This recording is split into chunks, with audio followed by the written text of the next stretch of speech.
আসসালামু আলাইকুম। সোশ্যাল ভিডিওতে অনেক ভাইরাল ভিডিও আছে উত্তাল সমুদ্র, বড় বড় ঢেউ।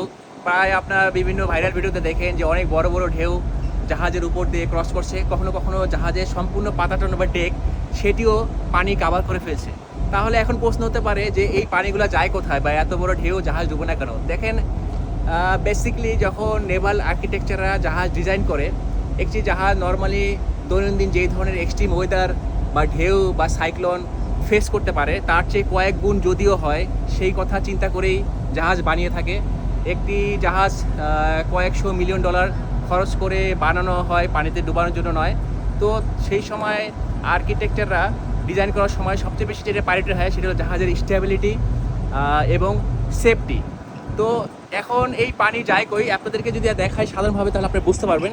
যেমন আমাদের জাহাজটায় আমি এক্সাম্পল হিসেবে দেখাই, আমাদের জাহাজের যে মেইন ডেক দেখতে পাচ্ছেন এটি সম্পূর্ণ সিল করা। তারপর বিভিন্ন স্টোর রুম আছে যেখানে দরজাগুলা ধাতুর তৈরি এবং দরজায় রাবারের প্যাকিং দেওয়া থাকে যাতে সেটিও সিল করা থাকে। বিভিন্ন মাশরুম হেড আছে, ভেন্ট হেড আছে যেখান দিয়ে বাতাস যায় অথবা আসে। যদি সমুদ্র উত্তাল হয়, অনেক বড় ঢেউ আসে, তখন তার আগেই আমরা সেই ওপেনিংগুলা বন্ধ করে দেই। আর অল্প পানি বা স্পিড বা ঢেউ জাহাজের কোন দিক দিয়ে কীভাবে ক্রস করে আমি আপনাদেরকে কিছুক্ষণ পর নিচে নিয়ে যাব, ডিটেলস দেখাবো। সাথে থাকুন, আশা করি অনেক কিছু জানতে এবং দেখতে পারবেন। জানি না সোশ্যাল মিডিয়াতে উত্তাল এবং অশান্ত সাগর এবং তার ঢেউয়ের ভিডিওগুলাই বেশি ভাইরাল হয়। আমি 2004 সাল থেকে প্রফেশনাল নাবিক হিসেবে জাহাজ চাকরি করছি। আজকে 2026, প্রায় 22 বছর হয়ে গেছে। আমি আমার সি ক্যারিয়ার প্রায় 90% সময় জাহাজ শান্ত এবং কোয়াইট পেয়েছি।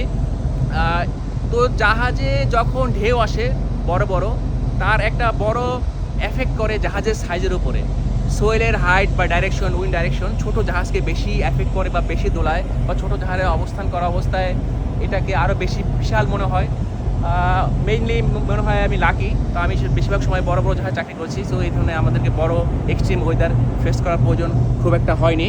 আর একটা ইন্টারেস্টিং বিষয় আপনাদেরকে শেয়ার করি, এই জাহাজে যখন ফুললি কার্গো লোড করা থাকে, যেমন আমাদের 4টি ট্যাঙ্ক 1 2 3 4 48,000 মেট্রিক টন প্রোপেনে লোড করা, এই 4টি ট্যাঙ্ক কিন্তু জাহাজের মাঝখানে অবস্থিত, উপরে এবং মাঝখানে। তো জাহাজের সাইডে এবং নিচে রয়েছে ব্যালাস্ট ট্যাঙ্ক। তো যখন কার্গো ফুলি লোড করা থাকে তখন ব্যালাস্ট ট্যাঙ্কগুলো থাকে খালি। ঠিক তার অপোজিট, যখন জাহাজে কার্গো থাকে না তখন মাঝখানে কার্গো ট্যাঙ্কগুলো সবগুলো থাকে খালি, আর পাশের ব্যালাস্ট ট্যাঙ্কগুলো পানিতে ভরা থাকে জাহাজের স্টেবিলিটি মেনটেন করার জন্য। আপনারা একটি কমন এক্সপেরিমেন্ট সবাই জেনে থাকেন, যদি একটি বোতলকে কিছুটা পানি বা অর্ধেক পানি ভরে তার মুখ সিল করে আপনি পানিতে ডুবানোর চেষ্টা করেন, কখনোই আপনি তাকে ডুবাইতে পারবেন না, সে বারবার ফ্লোট করবে। তো এই জাহাজগুলো এইভাবেই ডিজাইন করা হয় যে লোডের অবস্থা থাক, মানে কার্গো থাক, আনলোডের অবস্থা হয় বা খালি থাক, যে কোনো অবস্থায় এই জাহাজে প্রচুর খালি কম্পার্টমেন্ট আছে। সো এই জাহাজের উপর দিয়ে যদি বিশাল বড় বড় ঢেউ চলে যায়, ইভেন কি অবস্থানও করে, সেই ক্ষেত্রে জাহাজ আবার কিছুক্ষণের ভিতরে আবার ফ্লোট করে উঠবে। তো এইসব কথা চিন্তা করে এই জাহাজকে বানানো হয়। চলুন আপনাদেরকে ধীরে ধীরে নিচে নিয়ে যাই, বিভিন্ন কম্পার্টমেন্টগুলোর কনস্ট্রাকশন কেমন, কীভাবে সিল করে সেটাও আপনাদেরকে জানাবো, সাথে থাকুন। অ্যাকোমোডেশন বা বাসস্থানের একটি সাধারণ দরজা দিয়ে শুরু করি।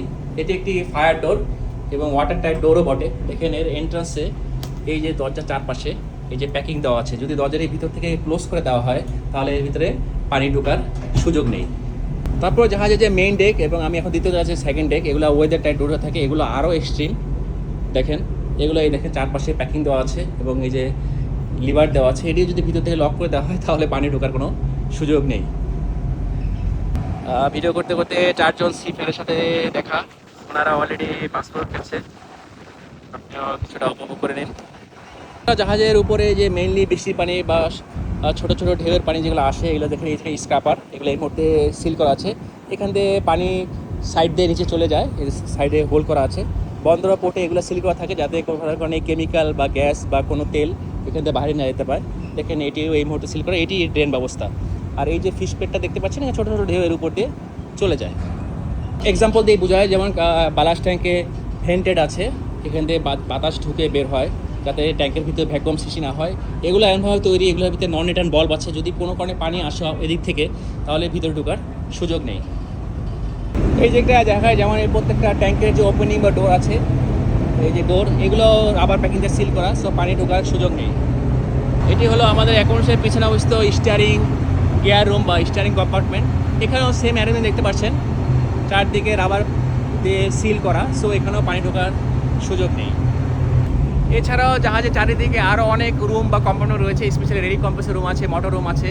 সো জাহাজে ওয়াটার টাইট ইন্টিগ্রিটি মেনটেন করার জন্য যা যা প্রয়োজন সব কিছু ইঞ্জিনিয়ার এবং ডিজাইন করে এটি বানিয়েছেন। আশা করি আমার এই ছোট্ট ভিডিওতে আপনারা মোটামুটি একটা বেসিক আইডিয়া পেয়েছেন এবং উত্তর পেয়েছেন যে বড় বড় ঢেউ আসলেও জাহাজের কোনো ক্ষতি হয় না কেন, বা পানি ঢুকে না কেন, বা এই পানি কোথায় যায়।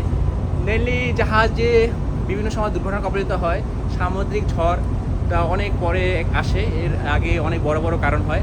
আমি আরেকটি ভিডিওতে আপনাদের এক্সপ্লেন করেছি যে জাহাজ দুর্ঘটনার জন্য কী কী কারণ দায়ী। সো বৈরী আবহাওয়া বা উত্তাল সমুদ্র বা আবহাওয়া এটি 4 নম্বর বা তার পরের কারণ হয়ে থাকে। তো আপনারা যারা প্রথমবার আমার ভিডিওটি দেখছেন তাদেরকে আমার পেজ ফলো করার আমন্ত্রণ রইল। আমি শাকিল, শিব ছিল শাকিল পেজ থেকে হাজির হয়েছি। আমার সম্পূর্ণ নাম শাকিল। আমার ভিডিও সবার সাথে শেয়ার করবেন, ফ্রেন্ডস ফ্যামিলির সাথে, তাহলে আমার কষ্ট কিছুটা হলেও সার্থক হবে। আপনাদেরকে প্রশান্ত মহাসাগর থেকে বা প্যাসিফিক ওশানের মাঝখান থেকে রৌদ্রোজ্জ্বল দুপুরের শুভেচ্ছা। সবাই আজকে সাগর এই ফাঁকে কিছুটা উপভোগ করে নিন। তো আপাতত বিদায় নিচ্ছি, আল্লাহ হাফেজ। সবার জন্য দোয়া ও শুভকামনা রইল। সবাই ভালো থাকবেন, সুস্থ থাকবেন।